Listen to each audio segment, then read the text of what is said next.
4억 5천 있었다라는 거는 인정을 하신 거네요. 네, 예. 죄송합니다.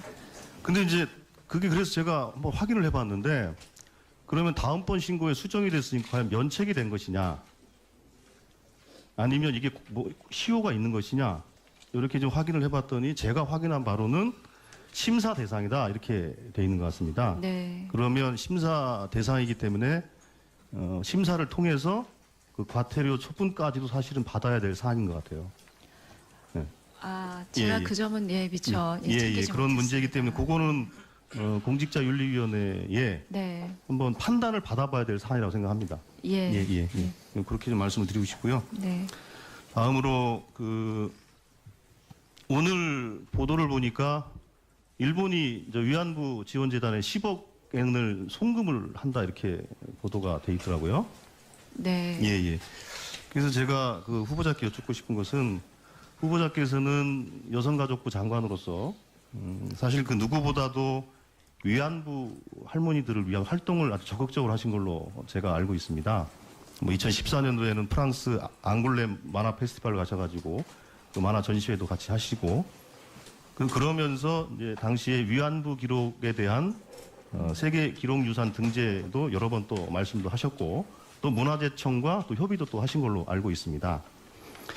그런데 문제는 지난번 한일 협약 이후로 문화재청은 이거는 민간이 해야 될 일이니까 우리는 지원할 수가 없다라고 이제 발을 빼고 있고 물론 뭐 논란이 있지만 소녀상 철거 문제가 전제 조건이 아닌가에 대한 의혹은 계속 제기되고 있고 또 일본 당국자들은 공식적으로 또 그런 발언들을 해오고 있기 때문에 이 문제에 대해서 당시 여성가족부 장관으로서 위안부 할머니에 대한 적극적인 활동을 하셨던 분으로서 이 부분에 대한 그 생각이 좀 어떠실지 좀 듣고 싶었어요.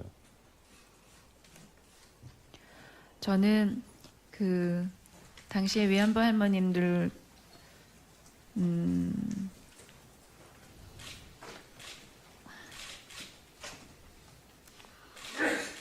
그럼 뭐 나중에 저 답변해 주시죠. 나중에 답변해 주시고요. 예. 자, 그리고 지금 장관께서 앞으로 장관이 되시면 이제 후보자로 문화체육관광 분야에 종사하시는 분들 중에 예를 들면 생활체육 지도자, 장애인 체육 지도자, 예술 강사, 스포츠 강사 등 사실은 일선에서 예술, 스포츠 지원을 하고 있는 강사, 지도자들이 상당히 있습니다. 생활체육 지도자는 뭐 2,600명, 장애인 체육 지도자 뭐 400명, 예술 강사 5천여 명, 스포츠 강사는 뭐 17,000명 이렇게 상당수의 인력들이 현장에서 예술과 스포츠 지도를 하고 있어요. 그런데 문제는 이분들에 대한 처우가 너무 열악하다는 겁니다. 혹시 후보자께서는 청문회를 준비하시면서 혹시 이분들의 그 처우에 대해서 한번 공부를 하신 게 있는지요? 예. 예, 그 현재 처우가 처음 제도를 시작했을 때에 비해서 나아지지 않고 있다는 점에 대해서 설명을 들었습니다. 예. 그래서 후보자께서는 그렇다면 그럼 처우 개선을 위해서 제도 개선, 뭐 예산 확보 등을 포함해서 어떠한 생각을 갖고 계신지에 대해서 한번 생각을 좀 밝혀주셨으면 좋겠습니다. 예, 그 이번에도 예술 강사의 처우 개선을 위해서 재정을 조금 더 확대하는 부분에 관해서 부처에서 논의를 한 것으로 알고 있는데 그 점은 인상을 하지를 못한 것으로 알고 있습니다. 이 점은 이 문화체육부에서도 적극적으로 인상을 하고자 의지를 가지고 있었던 점인 만큼 앞으로 국회에서 무엇보다도 의원님들의 이 도움이 아주 절실한 분야인 것 같습니다. 지속적으로 이번 내년의 예산을 확정하는 과정에서 저희 부처에서도 적극적으로 의원님들과 노력을 하겠습니다. 예, 지금 그 종사자들은 근본적인 처우 개선에 대해서 요구를 하고 계신 만큼 문체부에서는 근본적인 대책을 좀 만들어 주셨으면 합니다. 그리고 좀 전에 그 안철수 의원께서도 여쭤보셨지만은 저도 이제 문화예술진흥기금에 대해서 좀 여쭙겠습니다. 얼마 전에 저희 유은혜 의원님하고 같이 이 관련된 토론회도 진행한 바가 있었고 그때 와 주셨던 그 전문가분들께 다양한 그 대안들을 제시를 해주셨어요. 그러면서 그분들이 하셨던 말씀 뭐였냐면 이거 우리끼리 백날 얘기해봐 소용없습니다. 네, 무슨 말씀인지 아시겠죠? 예, 결국은 재정 당국을 움직여야 되는데 그래도 아마 지금 제가 보기에는 그 문화예술인들이 그 장관으로 취임하신 걸 아마 기대가 많을 것 같아요. 실세 장관이 오셨으니 예, 아마도 기재부와 협의가 잘 되지 않겠냐. 그래서 제 생각에는 기재부와 잘 협의하겠습니다라는 정도의 좀 두루뭉실한 답변이 아니라 보다 좀 분명하고 단호한 좀 말씀을 해주시면 어떨까 싶은데요. 이 그 재원이 지속적으로 들어올 수 있는 그런 항목을 찾아야 되는 숙제가 저희에게 있는 것 같습니다. 그 의원님 말씀하신 대로 지금 존경하는 안철수 의원님뿐만이 아니라 존경하는 조승래 의원님께서도 중복해서 이 문제를 지적해 주시는 만큼 각별하게 그 중요성을 인식하고 이 가능한 방법이 어떻게 있을 수 있는지 성심껏 노력을 하겠습니다. 예. 그리고 다음으로 그 셧다운제에 네. 대한 그 생각이 어떠신가요? 생각의 변화가 좀 있으신 건가요? 아니면 일관되신 건가요? 그 제가 국회의원 18대 의원 때에는 이렇게 셧다운제를 우려하시는 바와 같이 여성가족부 장관을 하면서 청소년의 보호 문제라는 이슈에 대해서 셧다운제 규제와 함께 깊이 이해할 수 있는 기회가 있었습니다. 지금 저는 청소년의 보호라는 가치와 또 우리 중요한 컨텐츠 산업의 하나인 게임 산업의 발전이라는 가치 둘 중에 그 어떤 것도 소홀하게 할 수가 없다는 그런 입장입니다.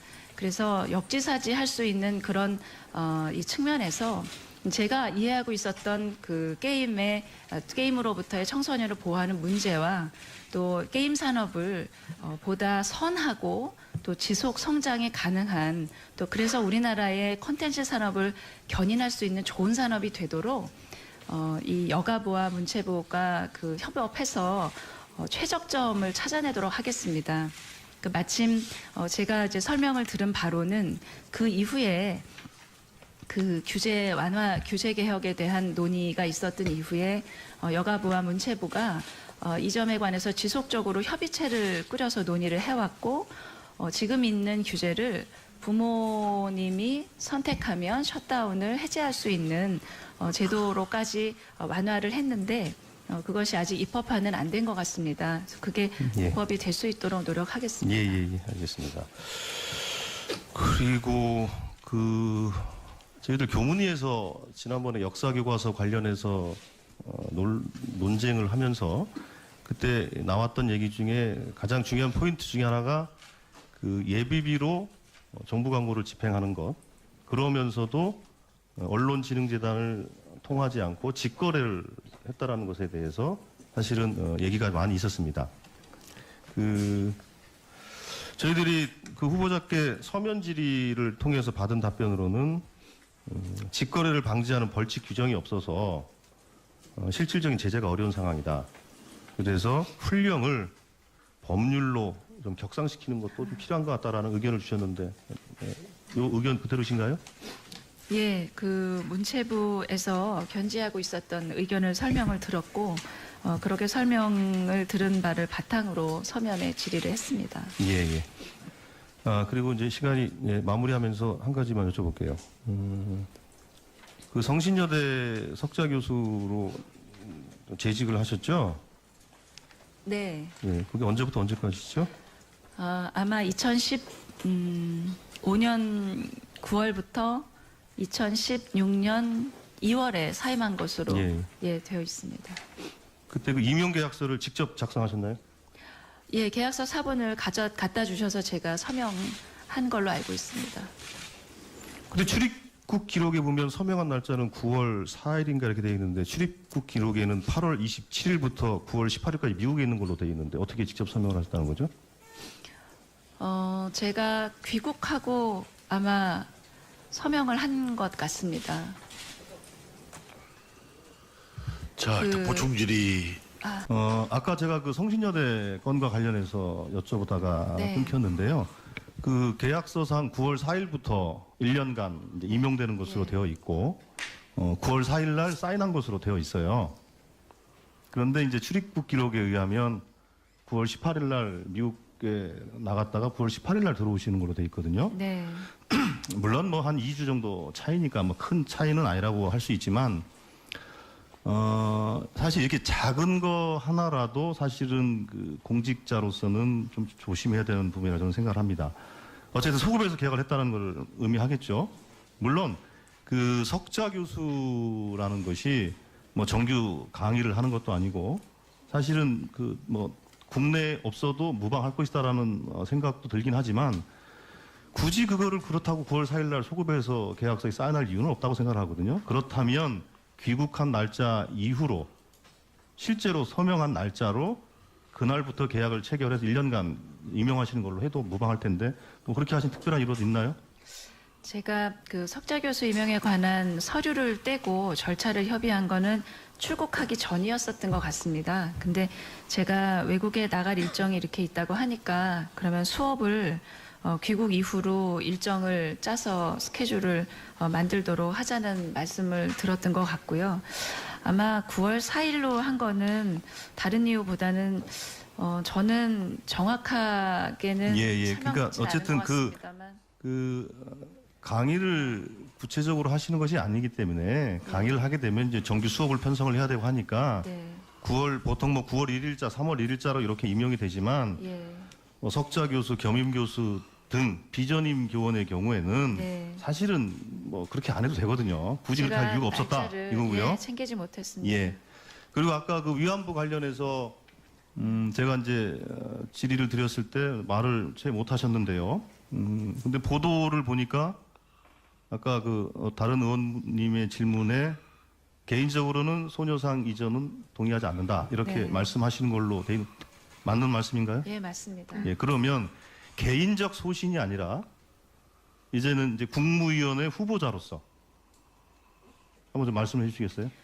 그 소녀상의 철거 문제는 정부가 전혀 개입할 수도 없는 문제고 정부가 결정할 수 없는 문제라고 알고 있습니다. 그 이번 협상의 내용에서도 협상에서도 아마도 그 부분은 명확하게 예. 하지 않았을까 하는 생각이 예, 정부는 계속 그렇게 얘기하고 있지만 일본 정부는 오늘도 일본 언론을 통해서 나온 걸 보면 송금 조치가 완료됐으니 이제 한국 정부가 행동할 때다 이렇게 이제 일본 언론과 일본 그 정부 쪽에서는 그런 얘기가 나온다는 것입니다. 정부는 자꾸 부인하고 있지만 그게 엄연한 사실이라는 것이고 그거에 대해서 국민들이 우려를 하고 있는 것입니다. 그리고 다음으로 혹시 그 영화 그 노사정위원회에 대한 혹시 그 내용을 알고 계십니까? 영화요? 영화업계의 노사정 협의회. 아, 예. 예, 영비법에 의해서 영화 근로자 조합과 영화업자 네. 또는 영화업 단체 및 정부를 대표하는 자 등등등등 이렇게 해서 영화 노사정 협의를 구성할 수 있다 이렇게 돼 있고 근데 법이 개정된 지 벌써 1년 4개월이 지났고요. 시행령이 만들어진 지도 10개월이 넘어가 있습니다. 지난번에 그 문체부 업무보고 과정에서도 이거에 대해 장관께 분명히 질의를 했었고 장관께서는 분명히 처리하겠다라고 얘기를 하셨음에도 불구하고 네. 실제로 그 이후로 2달 넘게 뭐 진행되는 것이 없어요. 네. 후보자께서는 이 문제에 대해서 어떤 생각을 갖고 계신지 말씀을 해주세요. 예, 제가 이 문제를 깊이 파악하지는 못했습니다만 그 지적하신 대로 법의 근거를 갖게 된 대로 노사정이 참여하는 협의회가 조속히 구성돼야 된다고 생각합니다. 예. 그리고 아까 시간이 1분만 더 하십시오. 예, 1분. 아까 그 다른 의원님들의 질의 과정에서 나왔지만 실제로 외국인 관광객들을 국내로 많이 이제 그 유치를 하는 것이 국내 경제를 위해서도 좋고 관광업 활성화라는 것이 어쨌든 앞으로 우리가 추구해야 될 방향인 거는 누구나 다 공감을 할 것인데 문제는 그것과 관련된 통계가 제대로 안 돼 있어요. 예를 들면 제가 그 서면지료도 말씀을 드렸지만 관광 특구로 지정되어 있는 지역 있지 않습니까? 네. 그 관광 특구 내에 그 외국인 관광객 통계가 네. 이제 국가 승인 통계가 없어요. 아, 예. 그러다 보니까 실제로 그 문화정책연구원에서 그 뭐 지자체를 상대로 해서 조사하거나 이렇게 이런 통계로 가지고 관광 특구에 대한 외국인 관광객 대책을 세우고 있단 말이에요. 네. 이렇게 돼서는 제대로 된 그 대책을 세울 수 없는 것이죠. 네. 그래서 후보자께서는 이 문제에 대해서도 실제로 통계를 잘 전개해야 네. 높아지는 겁니다. 예, 수고하셨습니다.